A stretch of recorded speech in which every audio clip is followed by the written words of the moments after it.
And I'm going to, oopsie, Oh, sorry. that's okay. I have my talk divided into two parts. The first part is explaining the history of the Ice Age Trail and the National Scenic Trail system, so you can see how our trail fits in with the rest. I think that's really important so that everyone gets a sense of how this is working. I think there's something, Michelle, on my end. I lost my slide thing with this. Oh, look in the lower left-hand corner. See where you have the arrows? Oh, I can do it that way. Yep. Mm-hmm. Okay. Okay, so anyway, that being said, we will get started with just talking about the Ice Age Trail. So this is our Ice Age Trail. It's just national scenic trails in the entire nation. And that is a huge deal. When you think about it, how big America is, there's just 11 national scenic trails, including the Appalachian Trail and Pacific Crest. And we here in Wisconsin have a trail that's worthy to be in that same group. Today, more and more people are getting to know about the Ice Age Trail, but when I first hiked it in 2013, many people did not know it existed. So one of the things I'm really fired up about is just getting the word out there about what a great trail we have in our state so we can finish building it and more people can use it. And we can just be as proud of our Ice Age Trail as we are of our packers and cheese curds, because truly it's a gem. So the Ice Age Trail is about 1,150 miles long today. I usually have a pointer and can point some of these things out, so you'll just have to look at the slides. But the western terminus is in St. Croix Falls in the upper left-hand corner. About 450 miles of the trail tumble across the northern part of the state.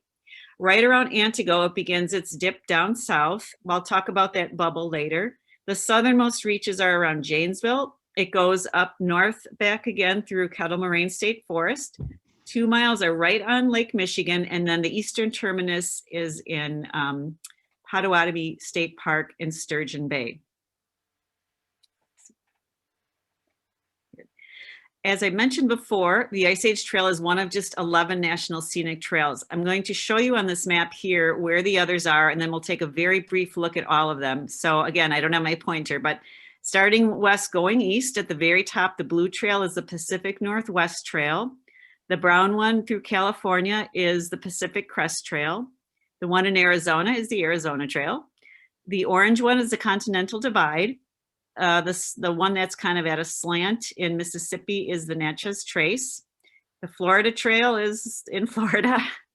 The green long one is the Appalachian Trail, and it cuts through a purple one with a V at the top. That's the Potomac Heritage Trail.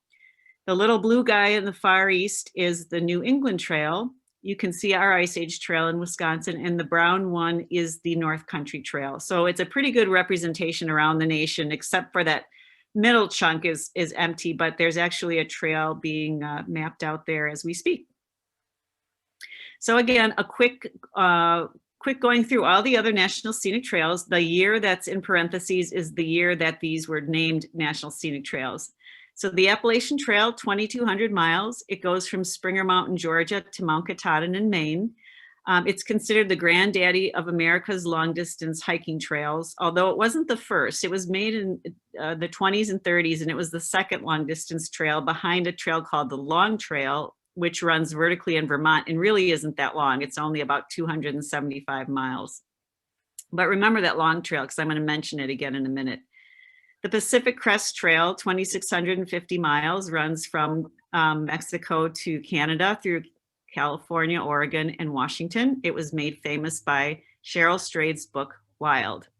Continental Divide Trail, 3,100 miles, also goes from Canada to Mexico. Now, these first three trails, which go by their acronyms, so the AT, the PCT, and the CDT, they're considered the Triple Crown trails. If you're really into hiking and you like to hike long distance trails and you hike all three of these, you're considered a Triple Crown hiker.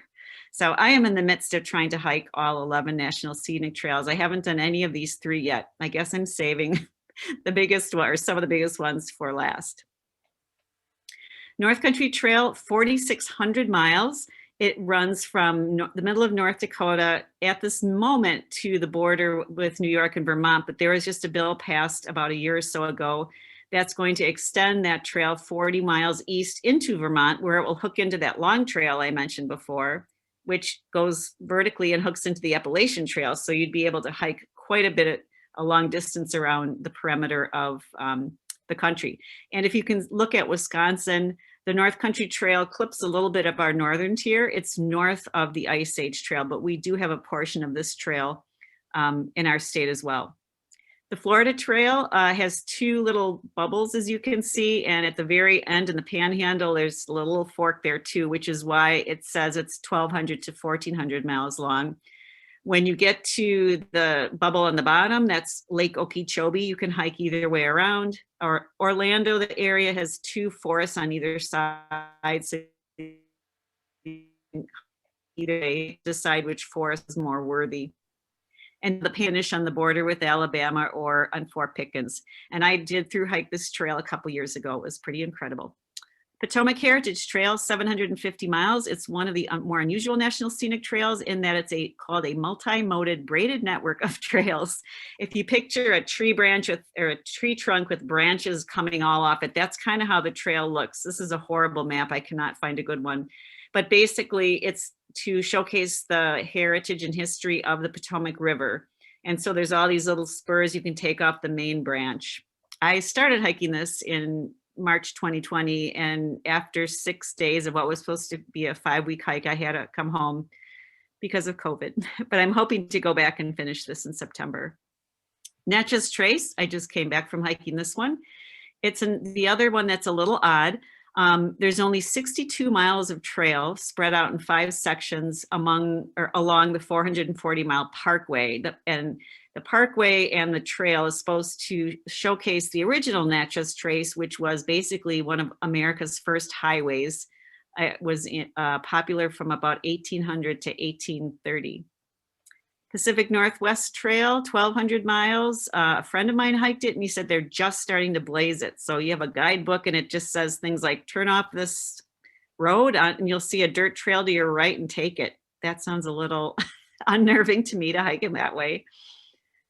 Arizona Trail, another one I've done. 800 miles goes from the border of Mexico to the border of Utah.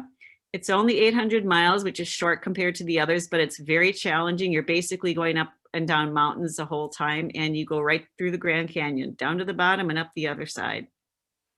The New England Trail, 215 miles. By the way, any national scenic trail has to be a minimum of 100 miles. That goes through Connecticut and Massachusetts. That's also one I was able to do. And quick look at future possibilities. As I mentioned, that trail, the North Country Trail is going to be going into Vermont and hooking into the Long Trail, which hooks into the Appalachian Trail, which at its bottom in Georgia already hooks into something called the Pinhoti Trail, which is not a national scenic trail. That trail hits into the Florida Trail, and they're already talking about connecting the western end of the North Country Trail over into the Pacific Northwest Trail. So if and when all that happens, you will be able to hike almost the entire perimeter of the country. And someone is developing what they're hoping will be the Great Plains National Scenic Trail that would go vertically through the US in the area where you don't see anything. So those are our national scenic trails. This is what our Ice Age Trail is part of, this wonderful and prestigious system. Sorry, I didn't think this slide was coming up here, but just a quick look at some little statistics. I kind of like to look at the numbers. The National Scenic Trails pass through 31 states in Washington, D.C., approximately 17,000 miles in total. And yay, Wisconsin, we are the only state that has an entire National Scenic Trail and a portion of another within our borders. Of the 11 states with national scenic, the 11 National Scenic Trails, there are 3 that are just within one state. The Ice Age Trail, the Arizona Trail, and the Florida Trail. So again, I think we really have a gem here in Wisconsin, and I really hope the Ice Age Trail becomes one of our top tourism marketing attractions. So why do we have these? They didn't always exist. The first National Scenic Trails were named in 1968. So here's the basic premise behind them. Around the late 1800s, that's when America was going from an agricultural society to an industrial society. And that's when some environmentalists like Teddy Roosevelt on the left and John Muir on the right started saying, you know what, it's not a bad thing at all to industrialize, but we really need to protect and save our most beautiful pieces of land. So Yellowstone was begun in the late 1800s. The National Park Service was started around 1920-ish. And we started protecting our wonderful pieces of land. And then kind of around the middle of the 1900s, all sorts of studies started coming out saying, guess what? Being outside in nature, we're finding, is really good for you. It's good for you mentally. It's good for you physically. If you Google a topic, even today, there's still scores of studies that show being out in nature, and especially moving, walking in nature, can do everything from make you a more compassionate person, reduce anxiety, help you recover more quickly from surgery. It's just mind-boggling. So as all of these studies were coming out and we were saving these pretty pieces of land, back, I'm getting a little ahead of myself with Ray Zillmer, but back in the 1960s, Congress and President Lyndon B. Johnson started looking at all this information and said, you know what, we should come up with something called the National Scenic Trail System, or I'm sorry, the National Trail System Act. And that would provide for three main types of trails: National Scenic Trails, National Historic Trails like the Pony Express Trail, the Lewis and Clark Trail, and National Recreation Trails, which go through scenic urban areas. And that would allow people in America to get out and see our most beautiful sites, our most historic sites, our best urban sites, and explore them while being in the outdoors. So that passed in 1968. The Appalachian Trail and Pacific Crest were already in existence, so they became our first two national scenic trails. The Continental Divide came on 1978, so those are the triple crown trails I mentioned. And then guess what? In 1980, number 4 and 5 behind the Triple Crown trails were the Ice Age Trail and the North Country Trail. So once again, yay us, yay Wisconsin. We were in early in the game. And who do we have to thank for this? Our hero, Ray Zillmer here. Ray was born in the late 1800s. He was a Milwaukee lawyer, so that's him as Mr. Lawyer on the right. And he also loved to hike and mountaineer, so that's him as Mr. Hiker Mountaineer Man on the left. So Ray was an interesting fellow. He loved to hike, as I said, and mountaineer. He loved the trails in England that just kind of meandered through the countryside and rolled through towns wherever there was a town, and didn't try to necessarily avoid them. And he thought that was great because if you were hungry, you could get something to eat. If you wanted to stop hiking for the day, you could find a place to stay. It was really easy to get on and off trails because you could just drive to any of these little towns and hop on. And he also was watching as the Appalachian and Pacific Crest trails were being developed, and they had the opposite philosophy. That was to take people out of humanity, move you up on top of the mountains for a week at a time, which is about as long as you could go without needing to resupply with your food, and then bring you down into town and then take you right back up in the mountains. And so, yeah, he thought, I don't know, I don't think that that's really what a long trail should be doing. Ray helped start the trails in Kettle Moraine State Forest. And then Ray also knew about our state's wonderful glacial history. Wisconsin has some of the finest glacial remains in the entire world. I knew we had glacial remains, but I had no idea we had some of the best in the world until I was researching for my book. But apparently Wisconsin, we have a lot of glacial remains, and the ones we have are in really good condition. So people come from all over the world to study our glacial remains. So Ray knew about that. If this picture here shows where the ice was last in Wisconsin and in the North America. A very quick recap of our very long Ice Age history. The Ice Age was a period of well over 1 million years, and it was not solid ice. There were several periods where the ice melted, and there would be a warming period for maybe 50,000 years, and then the ice would come back, and it just kept going back and forth between ice, glacier on the earth, and warming period. The last time there was ice on the earth was about 10 to 15,000 years ago. And in North America, the Laurentide ice sheet, as you see there, was the ice sheet that covered North America. And the farthest south it got in that last period was in Wisconsin. So it's called the Wisconsin glaciation. And you can see it made like the number 7 almost in our state. And the areas where there is no ice is the driftless area, which I'm sure if you've lived in Wisconsin, you've heard that term. I never knew what it meant. I kept thinking snow drifts, but when the glacier recedes, it leaves behind a lot of debris, which is, the scientists call it glacial drift, hence the name driftless area for the area of the state where there was no glacier. So Ray has all these thoughts going around in his mind. Oh, and one more, he thought people should not have to go to a prime recreation destination. It should not have to travel more than half a day. So in this time that Ray's thinking about of all this, the 30s, the 40s, the 50s, there's no interstate system yet. All of the national parks pretty much seem to be on each coast. So people in the Midwest have to drive like a week or so to get to, say, Yosemite,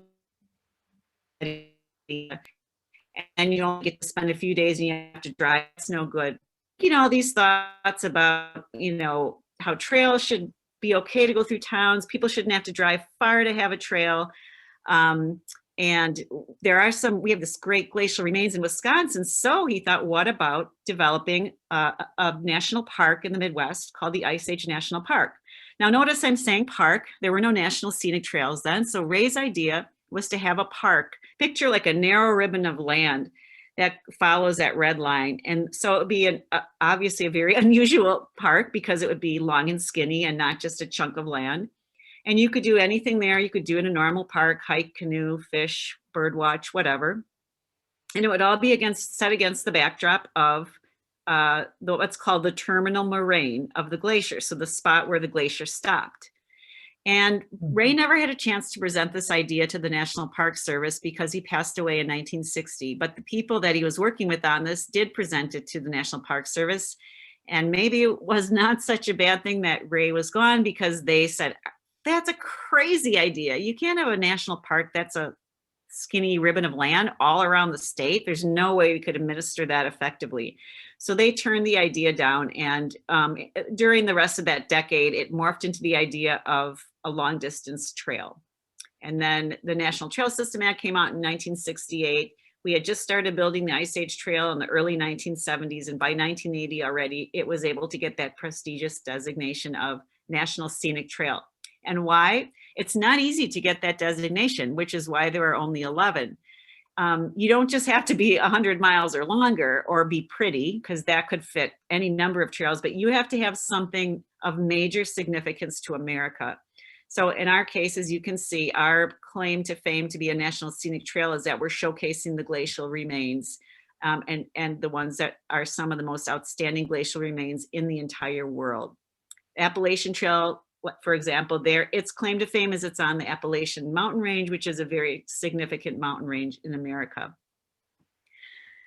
Did I mention the bifurcation? It's a funny word. No, I didn't. That is the bubble that's in the middle of our trail in Wisconsin. Unlike the ones in Florida, which they don't call bifurcations, it doesn't go around a lake or offer you 2 different ways through a forest. What happened here was when the people were planning where to put the trail, which the route has to be approved by the National Park Service and Congress.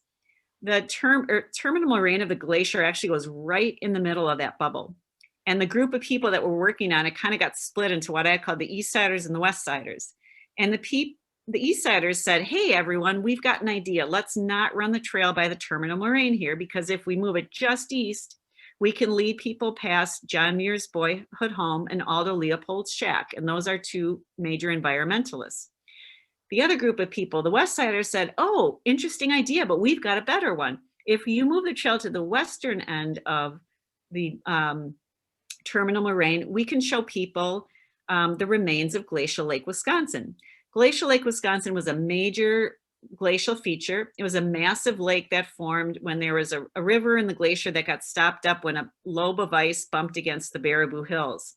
And scientists believe that when all the ice melted and the river flowed away, or the ice melted, sorry, not the river flowed away. When the ice melted and let that massive lake, which is the size of 3 or 4 Lake Winnebagos, when it let that water flow, it rushed so quickly in as little as 3 or 4 days, it drained. And that's what chiseled the dells in Wisconsin dells. So the West Siders said, yeah, we really need to showcase that. So they kept squabbling. I know it's hard to imagine people not agreeing.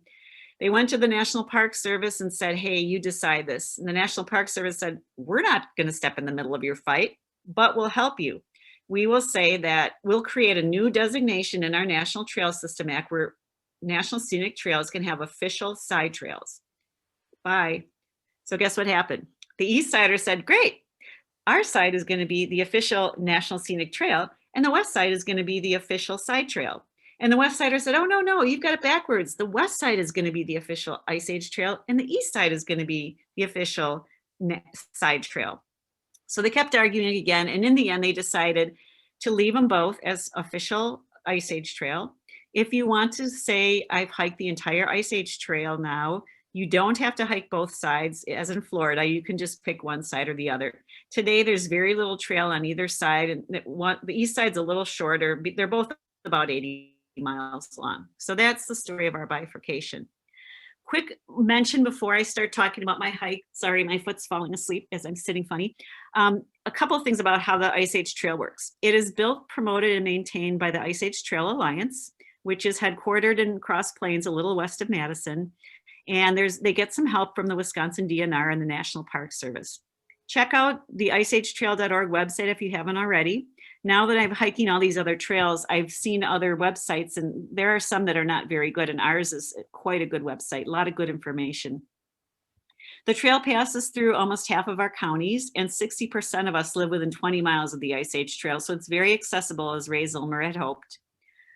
Many of the chapters offer hiking programs where if you pay a nominal fee like $10 and hike all the trail miles in that chapter, they give you an award. Often it's a patch for your backpack. One chapter gives away a t-shirt. Sometimes there's certificates. It's just kind of a fun thing to do. But the one thing I really want to stress before I go into talking about my hike is that the trail is maintained almost exclusively by volunteers and through the volunteer chapters. And I knew that before I started my hike, but I didn't really think about what that meant. I just kept thinking, this is a National Scenic Trail. It's in the same classification as the Appalachian Trail and the Pacific Crest Trail. So in my mind, I was thinking it would be like this Disney-esque experience, and every blaze would be freshly painted and the trail would be meticulously clipped and there would not be any branch over my pathway. And that's just not what happens at all. The Ice Age Trail and all the trails I've hiked so far are overwhelmingly in wonderful condition. I'd say if I had to guess, 85 to 90% of the trail is in wonderful condition. But things happen. Tornadoes can go by, or big storms, and trees can be downed. Beaver dams can break through and flood the trail. And then there's just the fact that even if no major events happen, the vegetation is growing all year long, and volunteers aren't just going to run to the trail every single day to be clipping it back. Obviously it takes a long time. And think too, let's say a tree is fallen down in the middle of a segment and someone has to drive 40 minutes to get there and then hike 5 miles in with a chainsaw, then chop up the log, then hike back out. It's just a lot of work. So not to scare anyone from hiking, I just want to make people aware that sometimes you can run into pretty nasty conditions. So if that's something that you would hate coming across when you're going to hike, the solution's simple. Find out the area you want to hike in that for a given day or weekend. Call the chapter coordinator and just say, hey, I want to hike the dune segment this weekend. Do you have any idea what conditions it's in? Has anyone been out to clip it back recently? And they'll tell you. And then if there is something really bad in a section and you don't want, just hike another one. And now I have 2 clips just to show you that what you might face. I didn't make these for a presentation, so they're not very polished or professional. I just found them when I was hiking. So the left clip I'll play is from the New England Trail, and then the right side one is the one that some conditions I found on the Florida Trail. Okay, there's a blaze somewhere in here. I don't even know how I can get through this. This is ridiculous. Okay, it's like walking on bushes and trees. There's no path. Oh. Checking poles aren't helping. Oh my goodness. All right, this is the adventure, the glamorous side of hiking.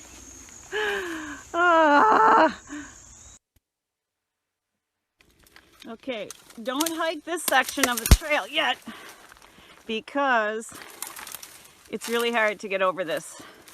I think I'm going to be out here till, I don't know, midnight. This is the western part of Apalachicola Forest west of Bradwell Bay. And I'm taking probably inches every minute over and out. Oopsie. Okay. There's a blade. Get passes. Here we go. Okay. Now on to the actual hike itself and some of the things you might see and experience on the Ice Age Trail, and why I decided to hike 1,100 miles. I am a freelance writer by profession. I write a lot about Santiago in Spain in 2009 and went over there and was captivated by following yellow arrows through the Spanish countryside. I thought it was so magical. I created an English language guidebook about the Camino, an app form, and kept going back to hike that. And I just fell in love with that. And then in December 2012, I was running with a friend of mine named Jason Dorgan. Now he had set what's called a fast packing record on the Ice Age Trail in 2007.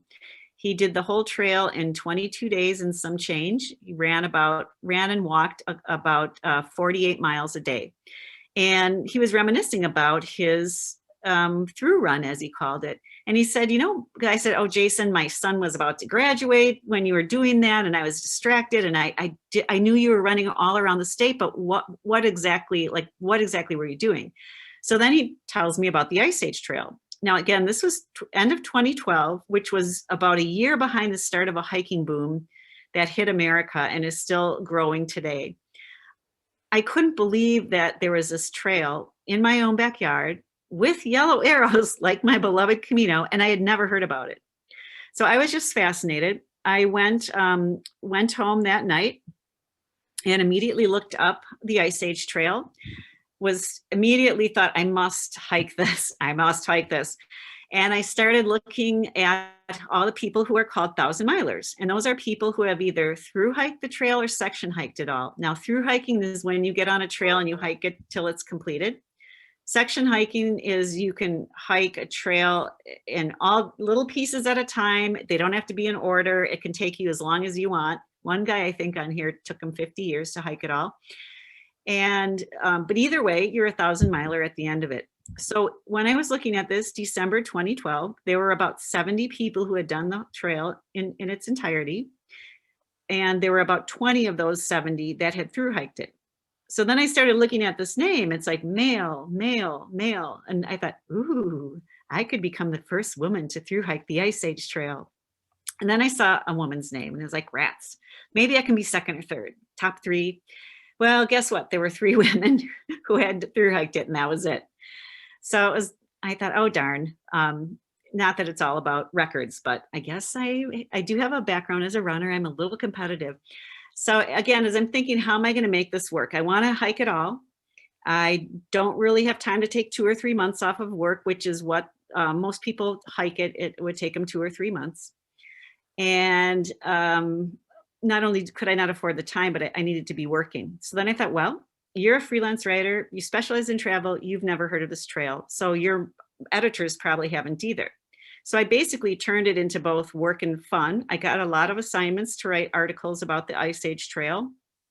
I decided to do a combination walk run like Jason, mostly because I wasn't trying to break his record or anything, which would have been impossible because I was in my 50s when I decided to do this. But I just thought it would allow me to cover the trail more quickly than if I solely walked. And then that way I would spend less time and it would work out more with my job to be back sooner.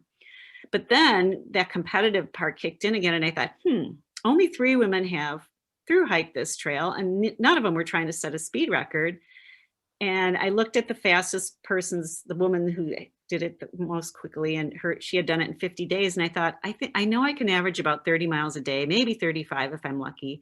And then I can say I have the fastest women's through hiking record. And that would just be kind of fun.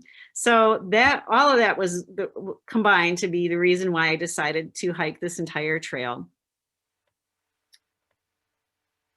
So here's what it was like. A quick look at what I took in my system. So I basically employed Jason's system. He told me to do that, do what I did. So I had somebody with me every day, a crew member. People who are really serious about setting speed records would have 1 or 2 people very experienced in this kind of thing that would be with them every day and know exactly what to do. If you picture a Indy car coming in at the pit and all the people running out and taking, you know, the wheels off and gassing it up. And because I knew I was old when I was doing this, and that as soon as a younger woman would want to break my record, it would be very easy. I didn't do anything like that. I just had various family and friends help me every day. But basically, they would pick me where I was staying. I did stay either with friends or family or in motels or breakfasts. And they dropped me off at the start of where I had left off the day before. We'd look at the map. They would just drive ahead to the next spot where the trail crossed a road. They'd have water, snacks, extra shoes, socks in case mine got wet, sunscreen, medical kit, all that kind of stuff, anything I might need. And then I'd blaze through the, you know, stop, refuel, get whatever, and then they'd meet me at the next place. And at the end of the day, when I said I'm finished for the day, I can't go anymore, they would take me back to wherever I was staying and do it all again the next day. I just want to point out a couple quick things in this photo of me. Trekking poles. If you've never hiked with trekking poles, I highly recommend them. They take pressure off your knees and other joints. They help your hands from swelling if you're hiking in hot weather because they're upright rather than hanging at your side. They're good for balance. They're really helpful going up and down hills. And they are good at like seeing how deep water is if you come across, say, a flooded area of the trail. So I highly recommend those. And then my other little secret are compression sleeves. I have them on my arm. You can see the black sleeve there, and there's some blue ones on my calves. They guard against scrapes. And if you're hiking in a season like I did, where it can be cool in the morning, they get really warm. They keep your arm warm without you having to wear a bulky jacket, then take off a bulky jacket and carry a bulky jacket. And then if it gets warm during the day, you just roll them off your arm or down to your wrists, and then you can pull them back up if it starts getting chilly toward the end of the day. So that's like one of my little secret hiking weapons. So I traveled very lightly. There I am at the western terminus. Interestingly, just a random comment, man, I have those devil eyes shining out of me. I was hiking west to east, and most people back in 2013 were hiking east to west. The Ice Age Trail Alliance had no idea why. And now it's switched where everyone hikes west to east. But at the time, it was really difficult because the guidebook was written for people hiking east to west. So if I got to a segment, I keep saying dune segment, it would say like, oh, on the first mile, look to your right and you'll see whatever, an eagle's nest. And I'd have to think like, no, that's when I have a mile to go, I need to look to my left and it's the eagle's nest. It was so confusing. So yeah, there I was. I started in the western terminus because it was the end of August and I despise hot weather. And I thought, oh, it's always cold up north.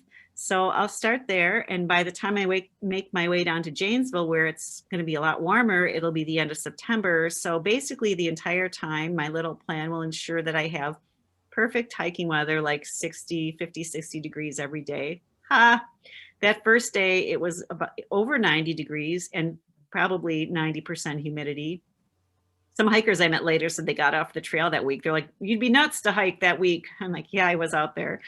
That first day, I changed everything I was wearing, including my shoes, 3 times because that's how sweaty it was. Mm-hmm. And it stayed that way pretty much the whole hike. So boo for me. So what did I see on the trail? Well, first of all, I saw a lot of different trail signage.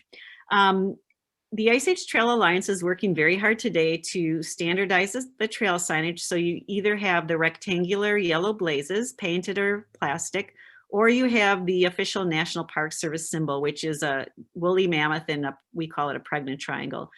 But in the early days of the trail, when there was little money or resources, the trail was blazed in any way possible. On the left, you see a little yellow arrow and a brown sign. I saw that on my first day. I'm like, I guess this is the Ice Age Trail. It was. Then I saw a black arrow and a yellow background. It's like, well, there's yellow, so I'm going to assume this is Ice Age Trail. It was. But then I saw a black arrow on a rectangular yellow sign. So I'm like, that's got to be Ice Age Trail too. Wrong. It was ATV Trail. That's one thing I learned about the Ice Age Trail. Hiking that whole trail teaches you so much about the state of Wisconsin. And I don't know, I'm sure a lot of people know about ATVs. My parents were both born and raised in Chicago. My siblings and I were all born in Chicago. We moved here when we were young kids. So my parents never got into the up north hunting, fishing culture or ATVs. So the first I heard of an ATV was when I was in college, and one of my roommates who was from a farm had one, and I thought it was something farmers bought so their kids could drive around in the fields. But I learned, no, there's an actual whole sporting culture, and there are lots of ATV trails, especially up north. So here's some more types of trail signs. There's the plastic blaze on the left. There's the old National Park Service pregnant triangle with yellow and black with Wisconsin in the center. Here's an arrow on the left. I think there's only one arrow I had seen. And then the painted on blaze on the right. And there on the left is our current Ice Age Trail symbol with our good woolly mammoth. Nice guy there. And on the right is one of the markers for the segments. So as far as in all the National Scenic Trails I've done, no other trail but ours has named their segments and has these wonderful signs that are on each end of the segment. It's very helpful if people are helping shuttle you and dropping off and things like that, to have actual named segments and with these nice big signs. So once again, yay us. So besides seeing a lot of different signage, I saw a wide variety of landscapes. I've talked to a lot of hikers now since I've become determined to hike all of these National Scenic Trails. And a lot of the people that have hiked, say, the Appalachian Trail, beautiful trail, but they call it a green tunnel. And that's actually a phrase in Bill Bryce's book, A Walk in the Woods, about his experience on the Appalachian Trail. They say it's beautiful, but so many portions are just walking through kind of similar looking terrain. On the Ice Age Trail, we do have the green tunnel, of course. We have beautiful woods that you walk through, but we have so much more. We have beautiful prairie.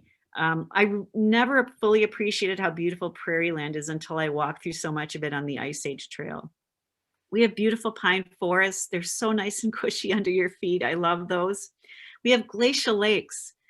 Wisconsin's home to 15,000 lakes, and you see many glacial lakes, especially in the northern reaches, and people have long been attracted to water. So it's just beautiful to see those. We have farm fields. Now, you wouldn't think like, oh, walking through a farm field is going to be amazing, but it is. On the right, this always just makes me laugh. Looking at it just brings back such fond memories too. The trail was like in the woods, and then you pop out and there's a cornfield with a little trail mowed down the middle of it. So you walk through the cornfield if you're there, if it's at the end of the summer, like I experienced.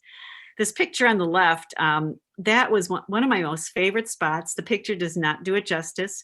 If you're heading eastbound, you pop out of the woods and there's this rolling land going downhill. It's farmland. The field was dotted with hay bales, and the property owners love the Ice Age Trail. There's a serpentine path mowed down. They've got these grasses, as you can see, lining both sides of it. And I just felt like I was a queen walking down the red carpet, or celebrity on the red carpet or something like that, walking down that hill. It was really kind of a touching moment. It's also about the halfway point. So I kind of felt like it was you got this, you're halfway there. Connecting roads. I've met some hikers who say, I don't know if I want to hike the Ice Age Trail. It's not finished yet. Well, obviously we want it to be finished someday, but I have to say, I found the connecting road routes for the most part, fine. Most of them go through very sparsely traveled areas. So you're not on a highway or anything, and through beautiful countryside, as you can see on the left. And I also found that just when my feet would be really hurting from the rocks and roots of the trail, I'd get out on a road, and then that would be like, phew, I don't have to look down every second so I don't trip over a rock or a root. And then just about the time it's like, okay, now this blacktop is hurting my feet, you'd pop back into the woods. So I really didn't mind our connecting road routes. You get to hike 2 miles right along the shores of Lake Michigan, which is amazing, or in Lake Michigan if it's the water's high, as happened on my second through hike when I was walking through knee-deep water for 2 miles. But only the North Country Trail and the Ice Age Trail take you right by a Great Lake. So I also think that that is another incredible asset to our Ice Age Trail. Oopsie. You also get to see signs of the glacier. I really appreciated this about the Ice Age Trail. As I mentioned, I knew we had glacial remains in Wisconsin, but I never paid too much attention to them or thought about them too much until I hiked the Ice Age Trail. I by no means can identify every glacial feature along the Ice Age Trail, but I did learn what potholes are. They're only in the western terminus in St. Croix Falls. There's a pothole on the left. Potholes form when there's rivers under the glacier, and of course everything is massive scale and size, and they pick up big boulders, and if they get in an eddy, they can swirl so fast that it drills a huge hole in the bedrock. So that's a pothole. Erratics on the right. An erratic is a rock, any size rock, little or big, that the glacier, as it's moving along, it picks it up and it moves it to some other place where you don't find that kind of rock and then drops it. And you'll never know, of course, if you see a little pebble or fist-sized stone in the wood, if that's a glacial erratic. But if you see a monster like that, that most likely is a glacial erratic. And there's quite a few in kind of the north central part of the state. You can start seeing them like in farm fields. And yeah, it's like, man, the farmers who are farming around in fields are just full of these glacial erratics. That must have been hard. That was cool. But my favorite feature I learned to identify is the esker. So picture again, if you can, which is very hard to do, glacier being 1 to 2 miles of ice above your head. At the bottom, there could be a river, and at the bottom of the river, there's some sludge or sediment. So if you think of the scale of sludge or sediment in the bottom of a river under 2 miles of ice, that sludge is a nothing. It's like a grain of sand in a massive sand dune. Well, those eskers today, when the ice melted and the rivers flowed away, that sediment at the bottom of the rivers remained, and that's an esker. Some of these eskers are 30, 40, 50 feet tall, and you climb up some of them if you're hiking the Ice Age Trail. Well, I was trying to remember the other day, a bunch of us were trying to count them. Maybe there's 5 or 6, I don't know for sure, but I was climbing one esker, and it took me so long. My heart was hammering. I was sweating by the time I got to the top.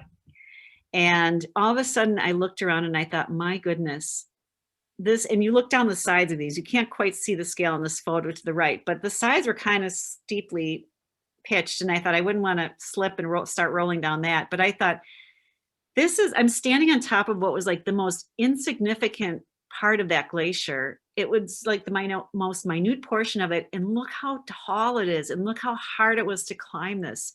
And that really gave me a sense of what the glaciers must have been like. So one thing I encourage everyone is find an esker and hike it, and just try to, you'll be able to get some sense of what we're talking about with the glacier. I saw so many funny and interesting things. People would always say to me, Melanie, aren't you so bored by yourself out there all hours and hours every day? And I'd say no, because you're either looking at beautiful scenery, you're trying to follow the blazes, you're thinking your thoughts, or you're seeing funny and interesting things. So here's just a smattering of the things I saw on the Ice Age Trail. A sign proclaiming that you are at 1,560 feet above sea level, which is not the highest point in the state. So I'm not sure why somebody felt the need to mark the spot. There's this mermaid on the right, which that log has since been enhanced and there's more carvings on it, but you don't expect to come out of a trail and see a mermaid, or at least I didn't. Look on the right, there's something called the flowing well. There's a sign explaining it was hand dug by some guy in the late 1800s and it's been flowing like that ever since he dug it. So that's pretty cool. There's just funny signs, and Tisch Mills is a real fun spot. That's north of Manitowoc, I believe. Just a few other random things. I don't want to run too long with our time.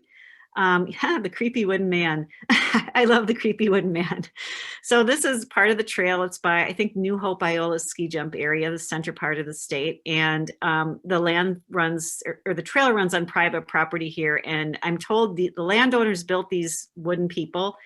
They don't know if it was for their own enjoyment or for the hikers, but you can't see in this picture, the sun was in a bad angle, but it has kind of a crudely carved face. So it's a little kind of like, oh, but then the trail goes behind this prairie into the woods and it starts winding really tightly. And they have little like kid versions of that, like hanging from trees by one arm or in a swing. And all of a sudden you turn a corner and there's like one of these things. And it was a little startling.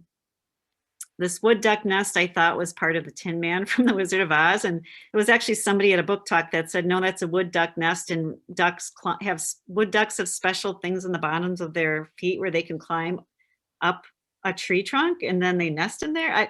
I still have to look that one up on YouTube. I'm sure there's something out there about it, but that was interesting.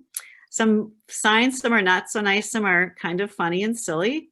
But again, you never know what you're going to see. We have an arsenic contamination zone. Did you know that? I didn't.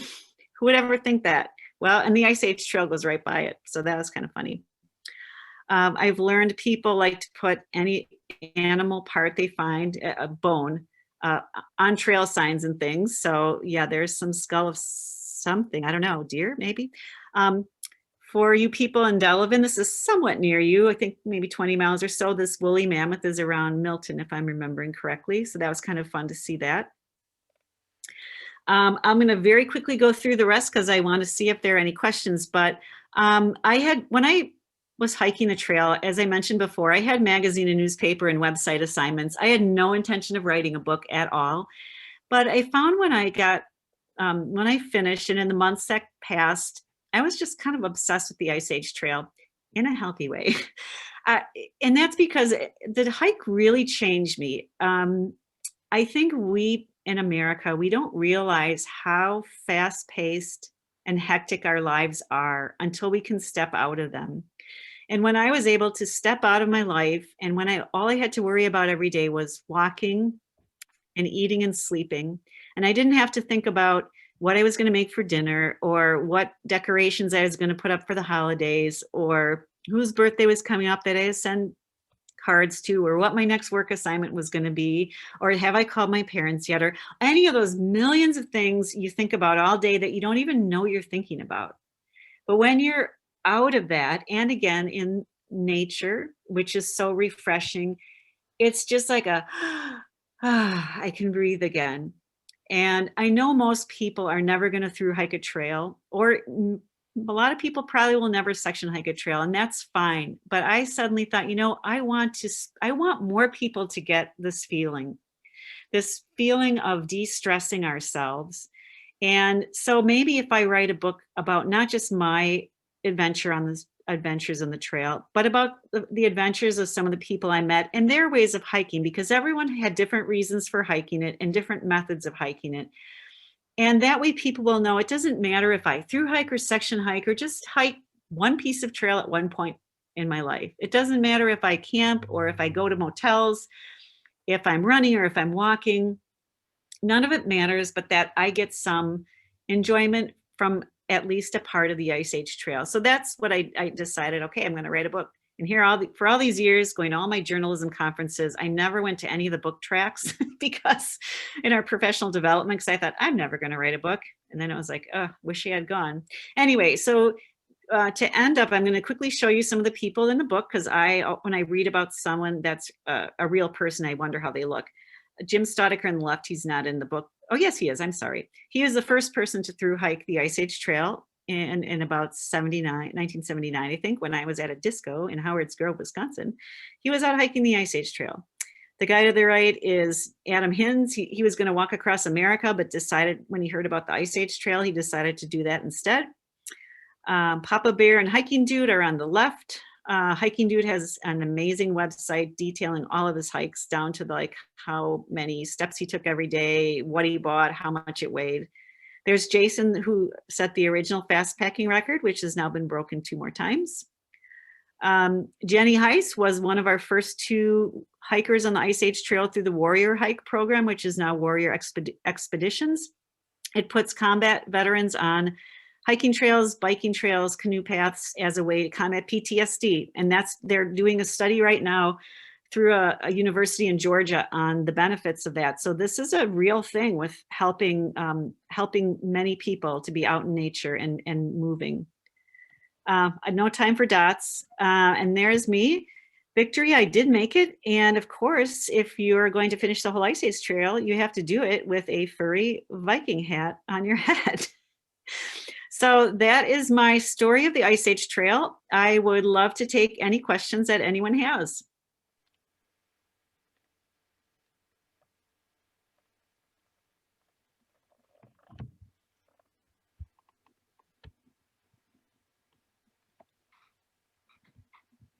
Thank you for that, Melanie. If you want to ask questions, we have time for questions. And I also wanted to pop in and add that Melanie has both a website and a blog that goes through her hiking adventures. Maybe you can mention that, Melanie.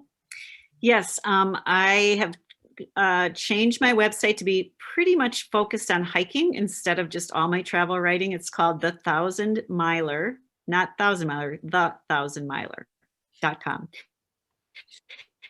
And I have a blog with all sorts of hiking articles. Every time I learn something new, basically, like how to set up your tent in the wind.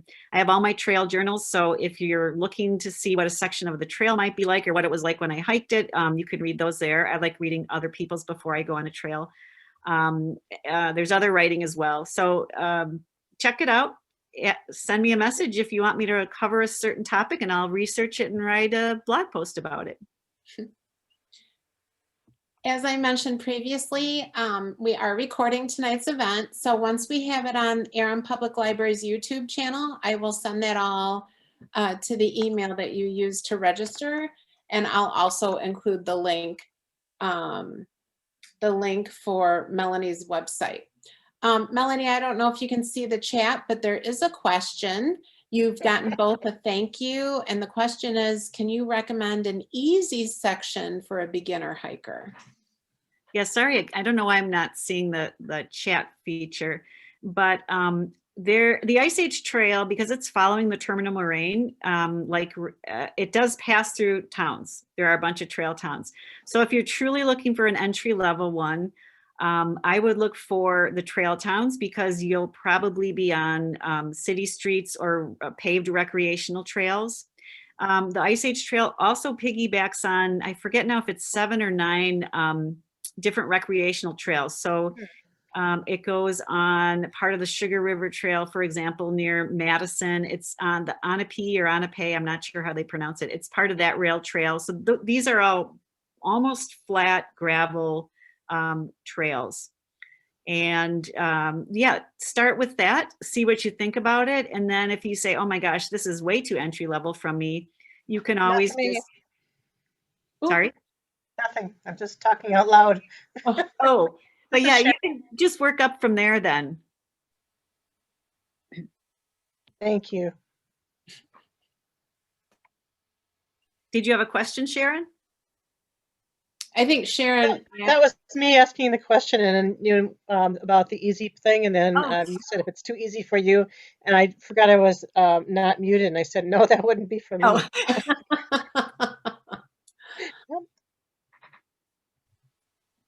But you can start off slowly too. Like I know I live in Illinois and I take my dog out every once in a while and we do the Glacier Park Trail. And if we do the big circle, I think it's about 1.5 to 2 miles. But when I take him out, there are other people and they are definitely training for something because they're in groups and they've got their backpacks. And so it, you could start off, there's ups and downs and easier parts too. Well, and I like to say, honestly, I can find a segment of trail for anyone because, if you start at the beginning level, as I just mentioned to Sharon, there are places that are on sidewalks and blacktop road, flat rail trail. if people either want something easier or maybe not remote, if the idea of, being in the North Woods, you find that a little fearful. But if you want something, say in the middle, that's a little hilly, but not too hilly, that's a little farther up, but not too farther out, you can get that. Then you can get the real experiences up north mainly, where you feel like maybe you're out in Montana or something, where you don't hear a sound anywhere except your own feet on the ground and, the birds or whatever. And you can also, as you mentioned, I'm glad you said the thing about the 1 mile loop or whatever. The Ice Age Trail, there are many segments that are short. Like if you're a beginner and it's like, well, I don't want to start out on this trail and have to walk 5 miles or something, and I don't want to do an out and back. There are a lot of very short segments. It's just a matter of finding them and also long ones if that's your thing. And this is all on the Ice Age Trail website too, right, Melanie? Right. They have suggested hikes, and I would also encourage everyone to do not hesitate to reach out to the chapter. I always say chapter chair. I think it's chapter coordinator. I was hesitant at first, and then I had to reach out because I needed to find, I forget what my question was on my first through hike.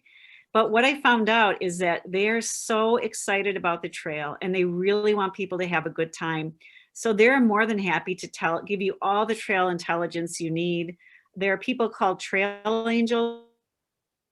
I'm one. Where if you say you want help getting shuttled back and forth, you want to drop your car at the end and maybe have someone take you back to the beginning. So when you hike to the end, your car is there. There are people who volunteer to do that. Some people will let you stay in their house overnight if you want to do, like, say, a weekend trip. Some people will bring you to town if you need to, say, buy more food or something and you're doing a longer hike. So there are so many people who are so passionate about this trail, and they do not mind at all if you're calling them, and then they can give you a lot of the inside scoop on they're experts in their area. So they can tell you a lot of history behind the scenes, whether it's geology or just anecdotal information. So definitely call those people. You're not bothering them.